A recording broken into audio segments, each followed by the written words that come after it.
అందరికీ నమస్కారం. ముందుగా మన ఛానల్ని ఎవరైనా ఫస్ట్ టైం చూస్తున్నట్టయితే ప్లీజ్ సబ్స్క్రైబ్ చేసుకోండి. అలాగే పక్కనే ఉన్న బెల్ ఐకాన్ కూడా క్లిక్ చేయండి. అప్పుడే మేము పెట్టే ప్రతి వీడియో మీకు నోటిఫికేషన్ రూపంలో వచ్చేస్తుంది. ఈ వీడియో చూసే ముందు జై శ్రీరామ్ అని కామెంట్ చేసేయండి. ఆషాఢం శూన్యమాసం. దీంతో ఈ మాసంలో శుభకార్యాలు జరగవు. కానీ ఈ మాసంలో అమ్మవారు భక్తుల నుంచి పూజలు అందుకుంటుంది. ఈ మాసం ప్రారంభం నుంచే నవరాత్రులు కూడా ప్రారంభమవుతాయి. ఏడాదికి 12 మాసాలున్న ఏ మాసానికి ఆ మాసం ఒక విశిష్టత స్థానం ఉంది. ఆషాఢం ఈ మాసాన్ని శూన్యమాసంగా పరిగణిస్తారు. అయితే ఆషాఢ మాసం జూన్ 26వ తేదీ నుంచి ప్రారంభమై జూలై 24వ తేదీ వరకు అమావాస్యతో ఈ మాసం ముగియనుంది. మరీ ముఖ్యంగా ఈ మాసంలో అమ్మవారు ప్రజల నుంచి పూజలు అందుకుంటారు. ఆషాఢ మాసం ప్రారంభం నుంచి వరుసగా 9 రోజుల పాటు గుప్త నవరాత్రుల పేరిట అమ్మవారిని భక్తి శ్రద్ధలతో భక్తులు ఆరాధిస్తారు. ఇక ఈ మాసంలో వచ్చే పర్వదినాలు ఆషాఢ శుద్ధ విదియ, ఆషాఢ శుద్ధ ఏకాదశి, దీనినే తొలి ఏకాదశిగా పిలుస్తారు.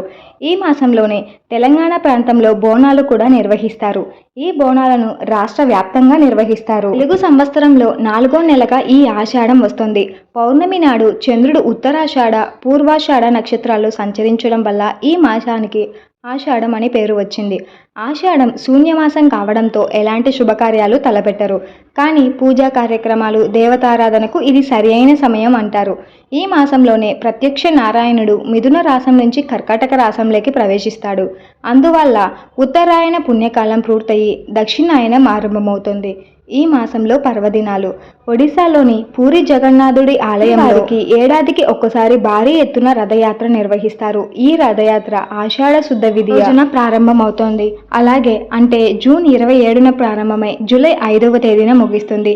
ఈ రథయాత్రలో పాల్గొనేందుకు దేశ విదేశాల నుంచి లక్షలాది మంది భక్తులు పూరి చేసుకుంటారు.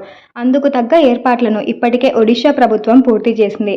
ఏడాదిలో ప్రతి నెలలో 2 ఏకాదశులు వస్తాయన్న సంగతి అందరికీ తెలిసిందే. కానీ ఆషాఢ మాసంలో వచ్చే శుద్ధ ఏకాదశి తొలి ఏకాదశి అని పిలుస్తారు. ఈ పర్వదినం వేళ శ్రీమన్నారాయణుడు యోగనిద్రలోకి వెళ్ళిపోతాడు. మళ్ళీ 4 మాసాల తర్వాత అంటే కార్తీక శుద్ధ ఏకాదశి నాడు మేల్కొంటారని చెబుతారు. అందుకే దీనిని శయన ఏకాదశిగా పిలుస్తారు. అందించిన సమాచారం, సూచనలు పూర్తిగా నిజమైనవి కావు. వీటిని పాటించే ముందు దీనికి సంబంధించిన రంగంలోని నిపుణుల సలహాలు తీసుకోవడం మంచిదని కోరుకుంటున్నాము.